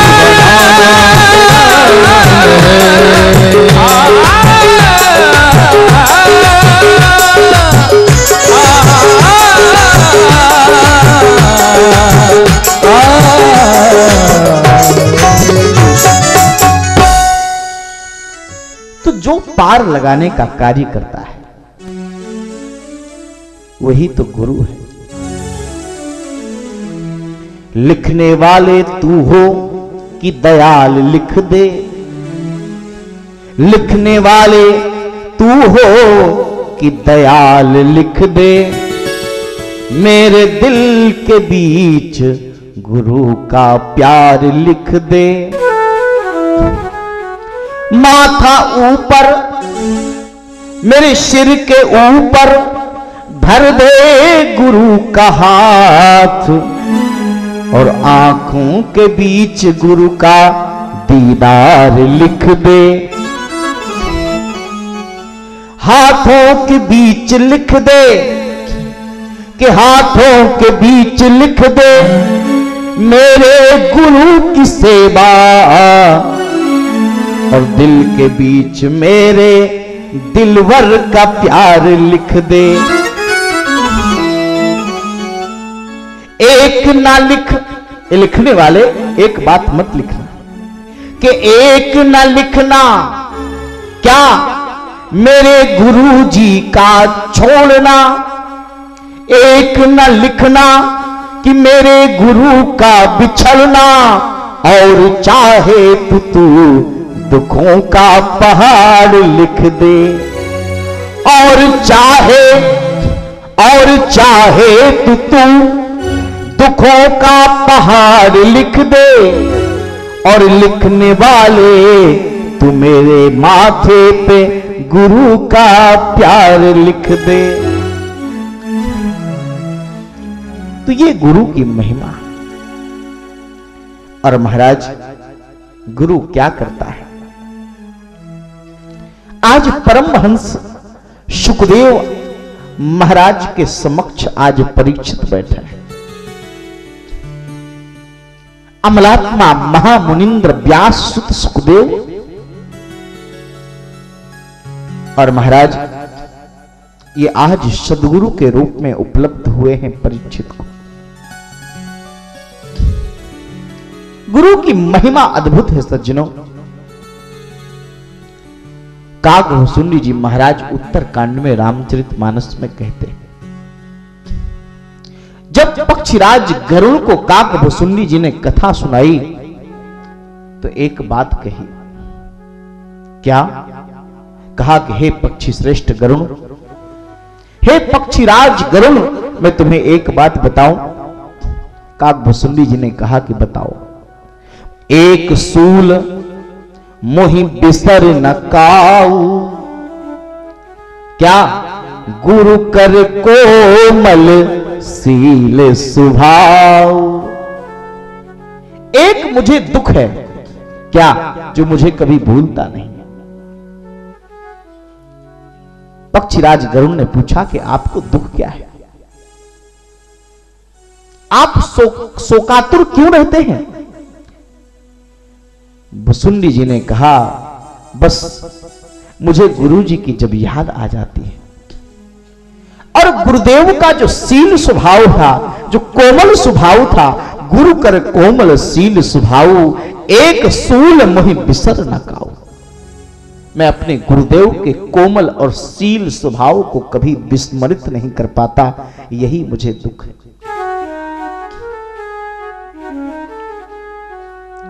झूठी माया सब सपनन की, मोहि लागी लगन गुरु चरणन की। मोहे लागी लगन गुरु चरणन के, मोहे लागी लगन गुरु चरणन के, मोहे लागी लगन गुरु चरणन की।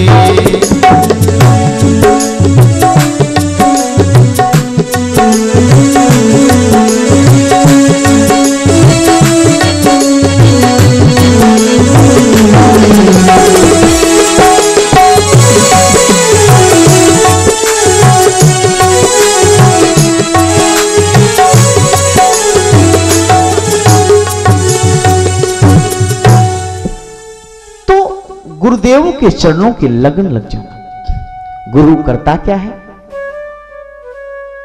गुरु क्या आपको संपत्ति दे देता है?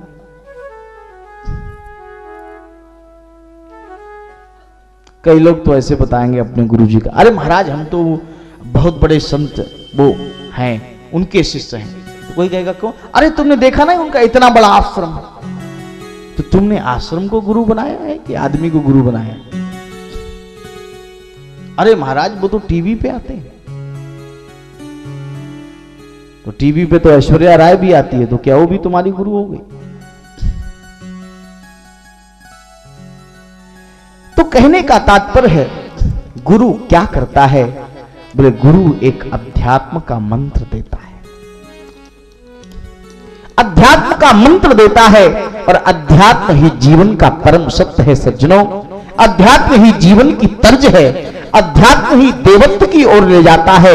अध्यात्म अमृतत्व की ओर ले जाता है। अगर जीवन की ऊंचाई को पाना है, अनंत का स्पर्श करना है, चेतना के जगत में प्रविष्ट होना है, परमात्मा का साक्षात्कार करना है, इस हंसती हंसाती जिंदगी को बहुत प्यार से गुजारना है, तो इस मन को अध्यात्म की पाठशाला में दाखिल करना होगा और वहीं पर तुम्हें एक सद्गुरु मिलेगा।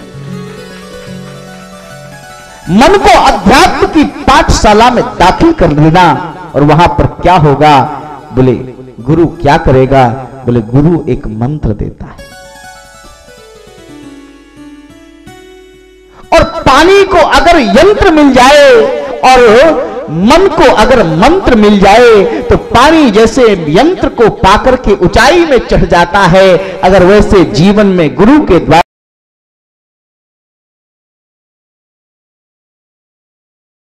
प्राप्त हुआ मन को मंत्र मिल जाए तो ये जीवन भी ऊंचाई को चढ़ जाएगा, उन्नति की बुलंदियों पर। तो पानी को ऊपर चढ़ाने के लिए यंत्र की आवश्यकता होती है। टुल्लू पंप होता है, आप तो शायद बनाते हो। तो पानी को ऊपर चढ़ाने के लिए यंत्र होता है और मन को परमात्मा तक चढ़ाने के लिए मंत्र होता है, और यही मंत्र देता है सद्गुरु। और ऐसा ही एक मंत्र 7 तारीख को 9:30 बजे सुबह यहां पर मैं भी दूंगा। अगर जीवन की ऊंचाइयों को 7 मार्च को यहीं पर 9:30 बजे जीवन की ऊंचाइयों को अगर परमात्मा तक पहुंचाना है तो तुम्हें उस आध्यात्मिक मंत्र की आवश्यकता होगी। तो महाराज आज परीक्षित सुखदेव जैसे परमहंस सद्गुरुदेव के सामने बैठे और महाराज वंदना की है। महाराज परीक्षित ने कहा कि प्रभु आप जानते हैं कुछ छिपा नहीं है। 7 दिन में मुझे मृत्यु का श्राप मिला है। मैं 7 ही दिन का मेहमान हूं और मैं ये जानता हूं कि आप गोदोहन के समय से अधिक समय तक रुकते नहीं हैं। जितनी देर गाय दूहने में लगती है उतनी देर ही सुखदेव जी रुकते हैं एक समय,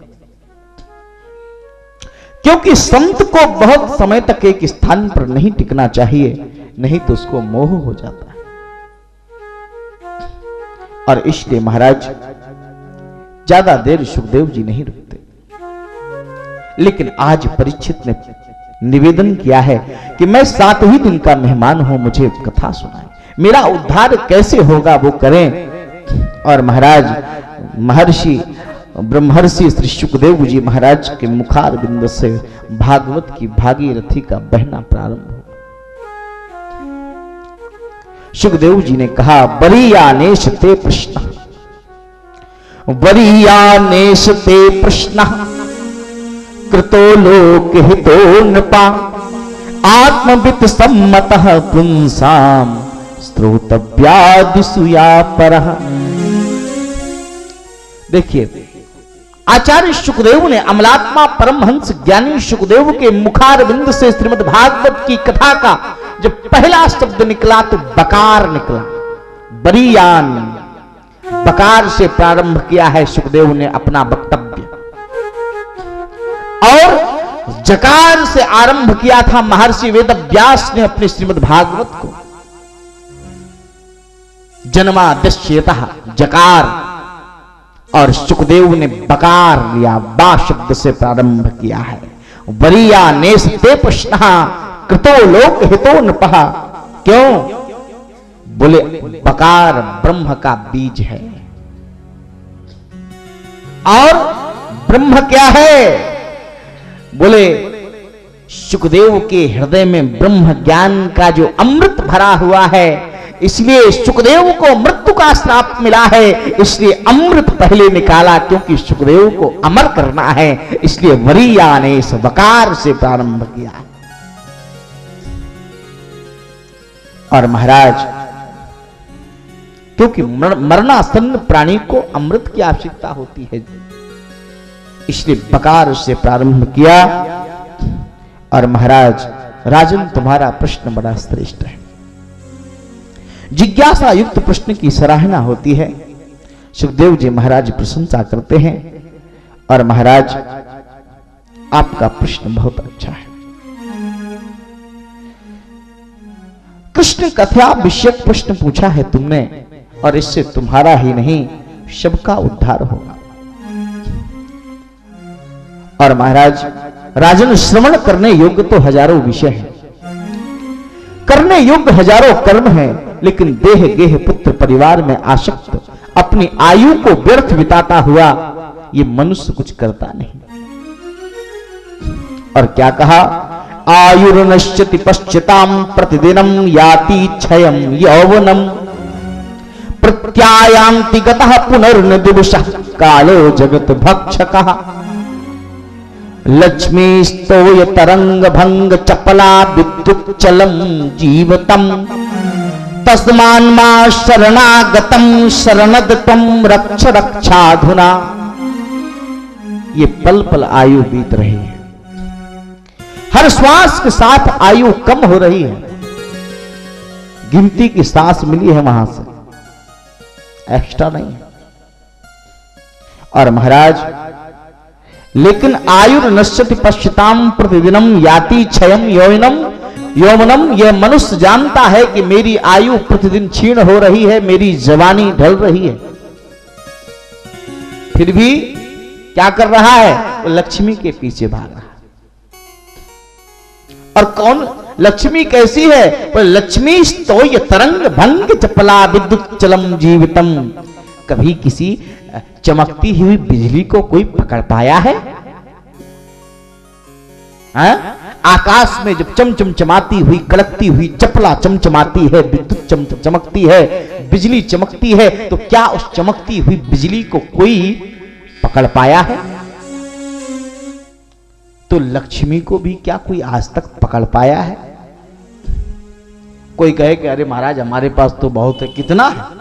अरे लक्ष्मी का कोई अंत थोड़ी है। इतना धन इकट्ठा हो जाए कि गिनती न कर पाए आदमी, गणितज्ञ फेल हो जाए।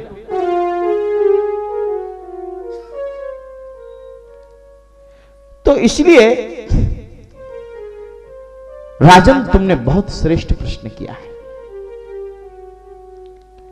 राजन दिन अर्थोपार्जन में बीत जाता है मनुष्य का, और रात्रि में निंद्रा या विषय भोग में समय व्यतीत हो जाता है, और आयु बीत रही है।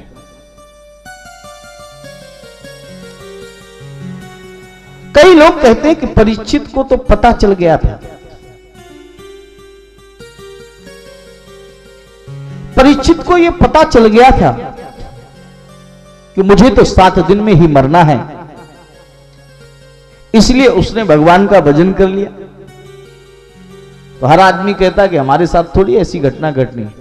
अरे परीक्षित को तो कम से कम इतना पता था कि 7 दिन में ही मैं मरूंगा, 7 दिन बाद, यानी 6 दिन बाद 7वें दिन।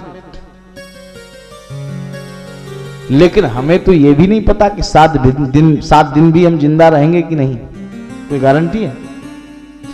तो आपको तो और ज्यादा सावधान होना चाहिए, परीक्षित से भी ज्यादा सावधान होना चाहिए। और महाराज बोले हमारे पास कोई मृत्यु का नोटिस थोड़ी आया है, आप समझ नहीं पाते, ये मौत हर क्षण आपको नोटिस भेजती है। आपके बाल सफेद हो गए, नोटिस आ गया, प्रथम नोटिस। जरा कर्ण मूल्य, कानों के बाल अगर सफेद हो जाएं तो समझो मृत्यु अपना पैगाम भेज चुकी है। मृत्यु कहती है I am coming soon, be ready, मैं आ रही हूं, तुम तैयार रहना। और महाराज देह जब डगमग चग चग मुख दंत और बचन जब फग फग, तो समझो ये मृत्यु आने वाली है। शरीर जब हिलने लगे, डग डग करने लगे, और मुख में जो दांत हैं वो चग चग करने लगे, और मुंह जब फग फग करने लगे, तो समझ लो कि मौत अब आने लगी। और महाराज इतना ही याद रखना है। तो क्या करें? बोले मृत्यु से बचने का तो कोई उपाय नहीं, लेकिन इस मृत्यु को समझने का उपाय है।